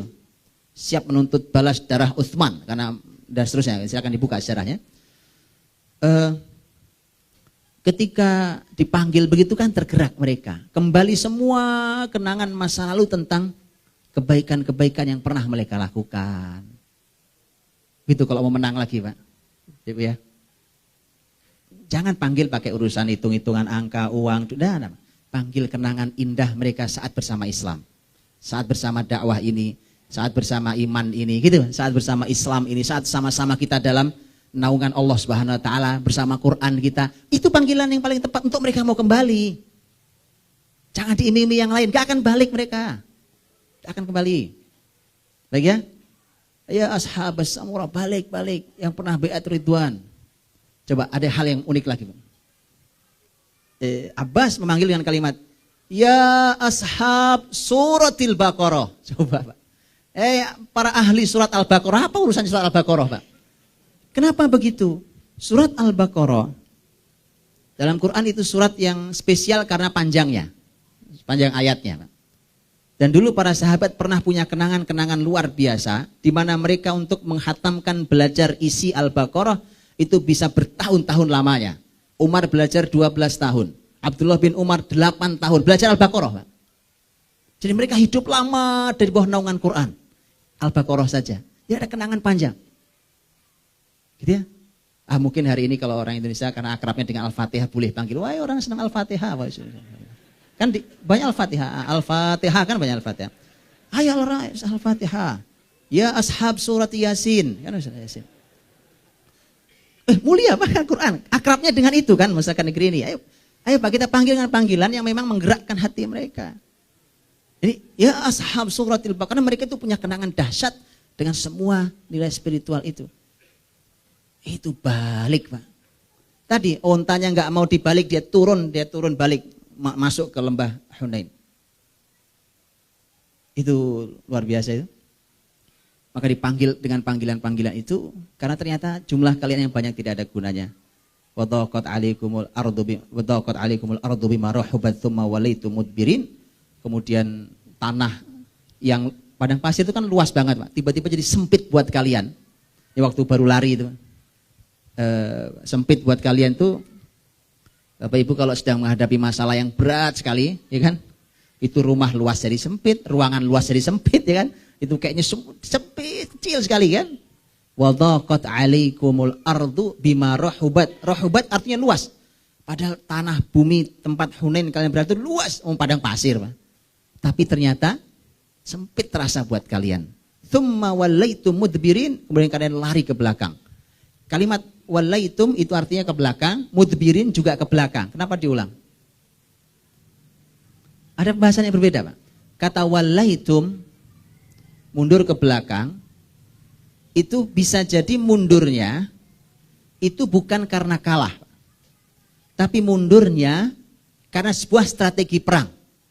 Paham ya? Kadang-kadang hanya untuk mundur berputar sebentar, tapi kemudian ternyata itu strategi perang. Bisa jadi mendapat kemenangan. Artinya ini bukan mundur karena kalah.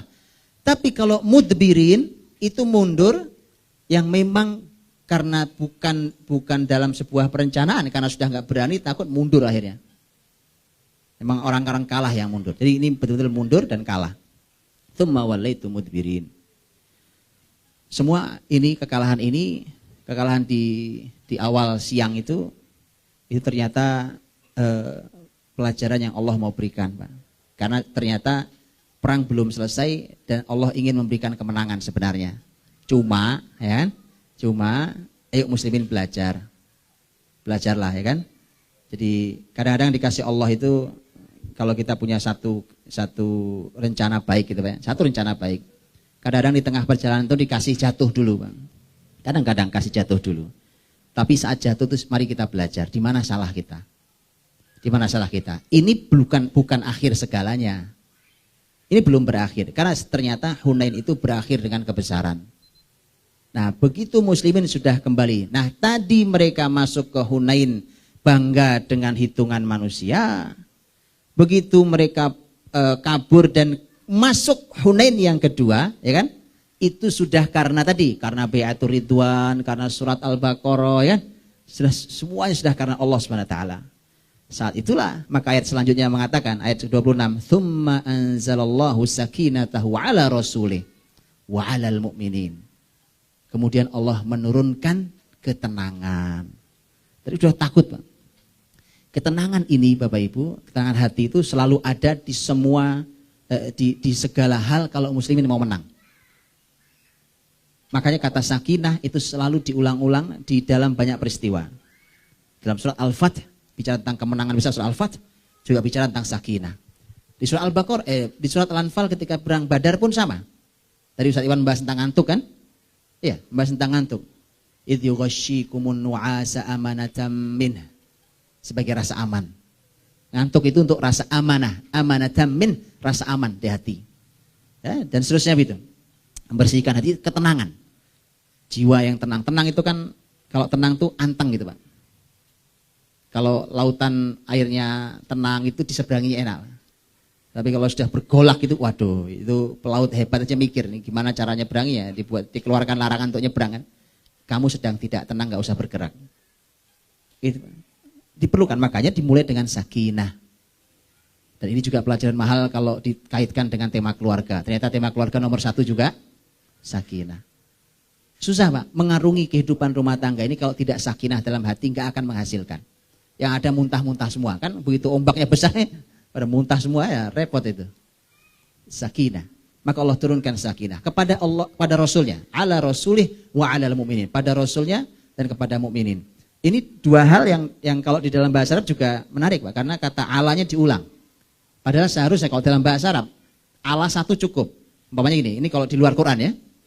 Di luar Quran, "Tsumma anzalallahu sakinatahu 'ala rasulihi wal mu'minin." Itu bisa. Tapi di sini 'ala rasulihi wa 'alal mu'minin. Dan ternyata memang itu dua hal yang berbeda.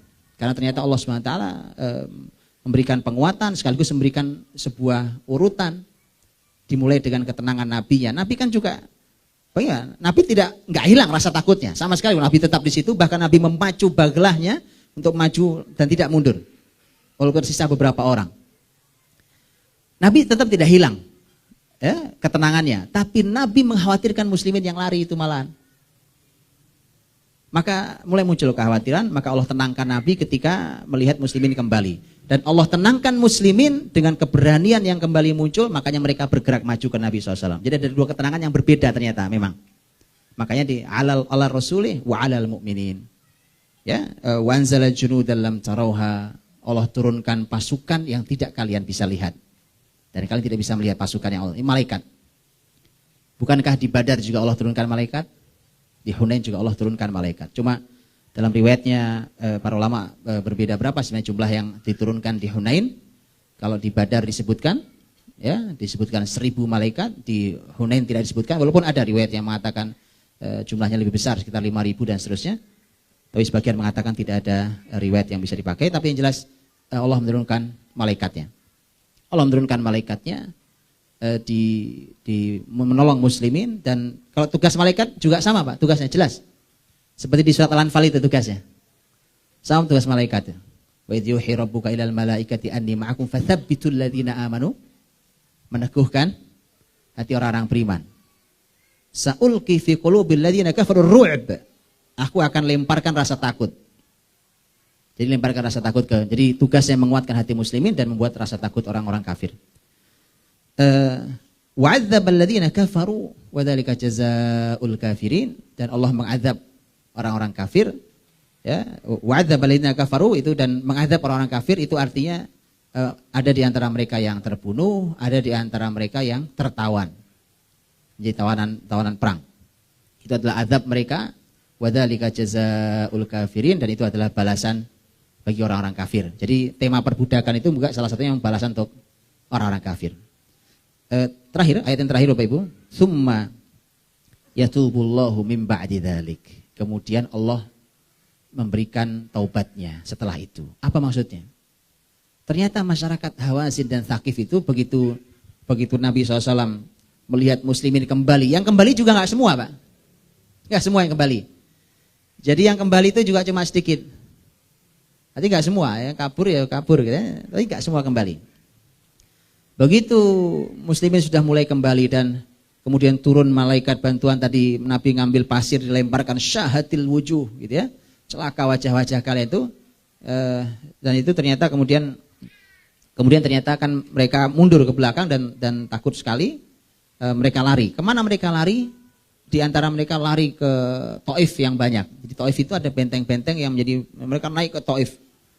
Nanti Nabi SAW memerintahkan kepada, ada satu sahabat yang tugasnya adalah mengumpulkan semua ghanimah yang sangat banyak itu, dan Nabi dan beberapa orang nanti ada Khalid bin Walid juga, yang juga baru masuk Islam sebenarnya kan.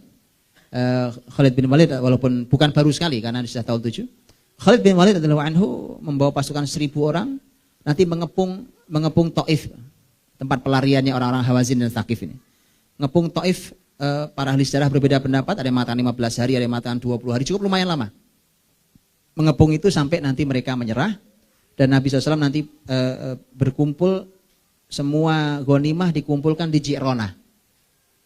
Ya, Bapak Ibu yang pernah umroh haji tahu nama Ji'ronah, dikumpulkan di Ji'ronah. Di Ji'ronah itulah nanti pembagian ghanimah. Di Ji'ronah itu nanti jadi nanti juga Nabi SAW menerima pertaubatannya orang-orang Hawazin dan Thaqif dan mereka masuk Islam. Jadi baru saja perang, kemudian mereka masuk Islam, satu-satu dan Nabi terima. Karena Nabi apa? Karena Nabi terima.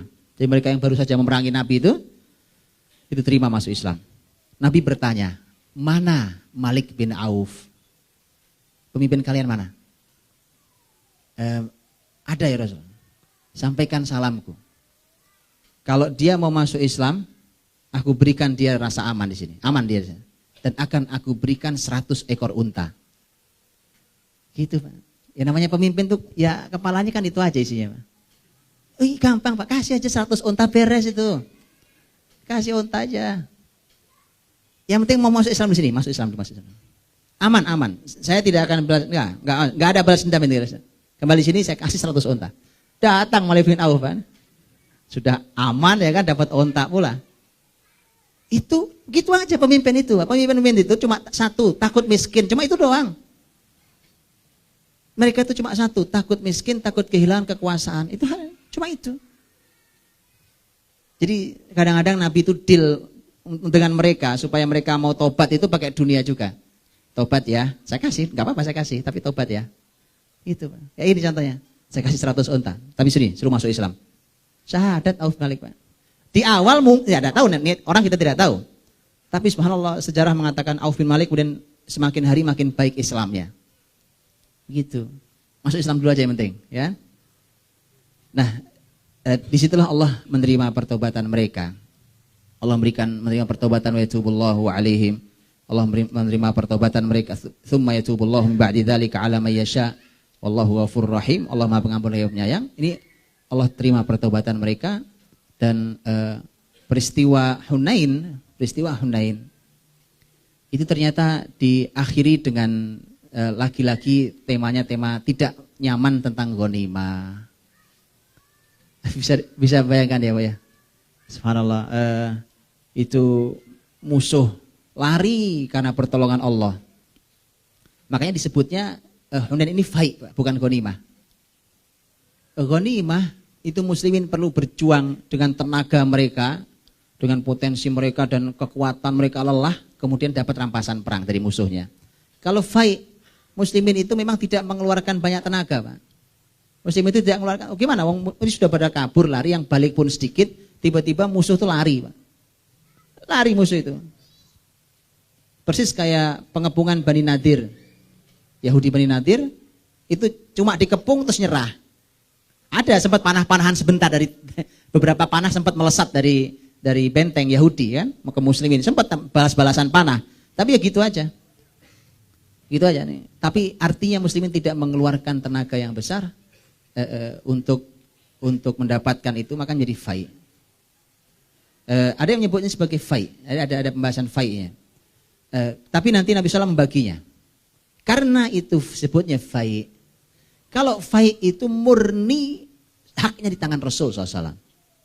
Kalau ghanimah yang murni haknya di tangan Allah dan Rasul cuma 1/5. Kita tahu ya, surat Al-Anfal.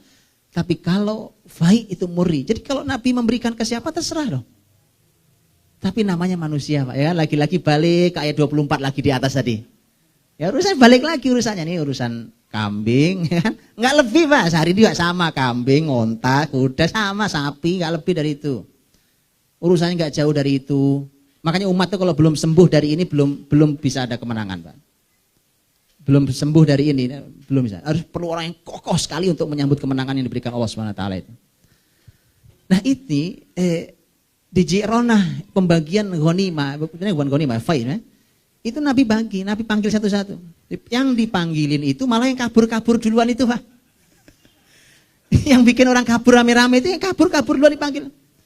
Itu dipanggil-panggilin satu-satu, kasih 100, kurang kasih 100 lagi. Onta, Pak. Kurang kasih 100 lagi. Wong banyak, Pak. 40.000 itu saya bilang, 24.000 onta, 40.000 kambing. 100 enggak, kasih 100. Auf bin Malik tawarannya masuk Islam 100 onta buat Auf bin Malik. Itu dibagi. Sahabat-sahabat senior enggak dapat, Pak. Ya Allah, itu gimana coba? Lihat manusiawi radhiyallahu anhu ajmain. Akhirnya mereka apa? Ya, ada kalimat-kalimat sampai ke kuping Nabi. Yang sangat mengeluh adalah masyarakat Madinah, masyarakat Ansor radhiyallahu anhum ajmain. Dan antum nanti silakan baca Pak, luar biasa bagaimana laki-laki Pak. Urusan dunia itu kalau orang beriman selesai dipanggil hatinya dengan iman bukan dengan dunia lagi. Mereka permasalahkan urusan ghanimah itu kan, urusan ghanimah.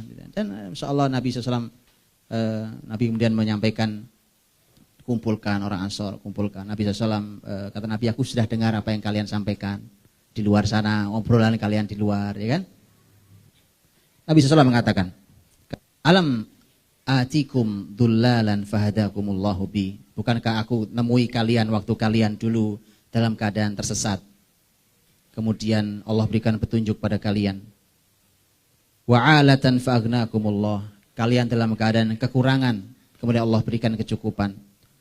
Wa a'da'an fa'allafallahu baina qulubikum. Kalian dulu saling bermusuhan. Orang Madinah saling bermusuhan. Kemudian Allah satukan hati-hati kalian.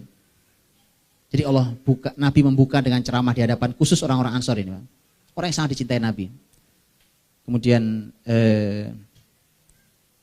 mereka mengatakan bala ya Allah wa Rasuluhu afdal. Nabi mengatakan, ala tujibuni. Kenapa kalian tidak ada yang menjawab? Jawab kalimat saya. Mereka mengatakan, dengan apa kami menjawab ya Rasulullah? Nabi kan ingin, ayo sekarang keluarkan kalimat kalian sekarang. Kan ini sama-sama hitung-hitungan jasa nih Pak.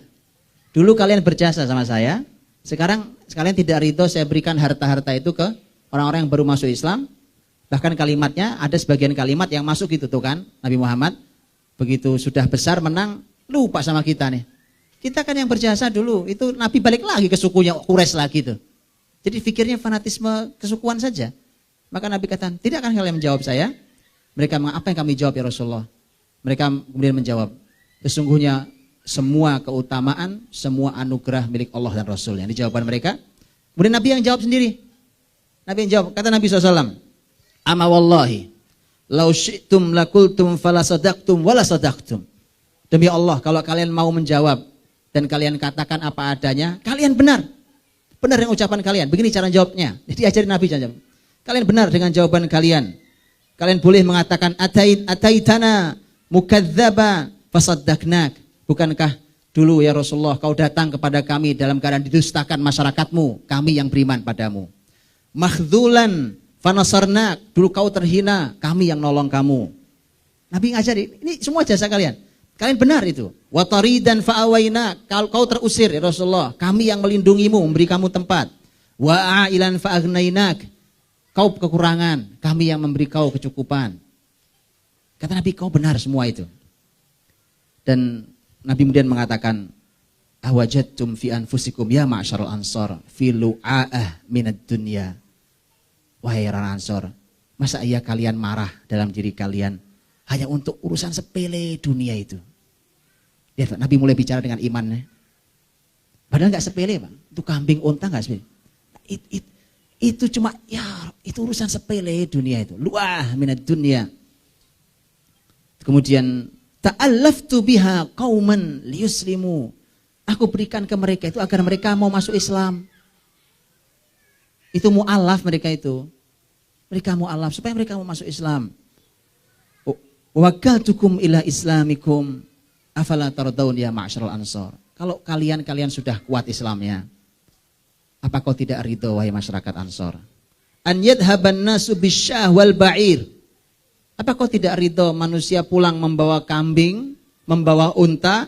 Wa tarji'una bi Rasulillah sallallahu alaihi wasallam fi rihalikum. Kalian pulang membawa Rasulnya sallallahu alaihi wasallam. Luar biasa Pak itu. Ya, Masya Allah. Dan sahabat mulai menangis, Rasul mulai menangis. Kemudian Nabi SAW mengatakan, "Falladzi nafsu Muhammadin biyadih." Demi yang jiwa Muhammad ada di tangannya. Demi yang jiwa Muhammad, laulal hijrah anna laulal hijrah lakuntum ru'an minal ansor. Kalau bukan karena hijrah, sejak awal saya pasti orang-orang Ansor. Saya termasuk orang Madinah sejak awal. Kalau bukan karena hijrah. Kalau tidak ada syariat hijrah, maka saya termasuk orang Ansor. Walau salakan nasu syi'aban, wa salakal ansor syi'aban la salaktu syi'abul ansor. Kalau masyarakat berjalan di sebuah tempat, Ansor berjalan di tempat lain, aku berjalan di tempat jalannya orang Ansor. Kemudian ditutup dengan doa Nabi SAW, Allahumma rahamil ansor, wa abna'al ansor, wa abna'il ansor. Ya Allah, rahmatilah orang-orang Ansor ini, rahmatilah anak-anak mereka, dan rahmatilah cucu-cucu mereka. Dan masalah selesai. Itu lagi-lagi pembahasan dipanggil dengan pembahasan iman. Wallahu a'lam bishawab. Mudah-mudahan bisa kita ambil hikmahnya. Dan lagi-lagi ternyata pembahasan Hunain, 2 poin besar tentang ketika hilangnya Allah gara-gara hitungan strategis manusia, matematika manusia. Dan yang kedua lagi-lagi pembahasannya urusan uang, urusan harta, urusan ghanimah. Mudah-mudahan Allah jaga kita semua, mulai kita belajar. Wallahu a'lam bishawab. Assalamualaikum warahmatullahi wabarakatuh.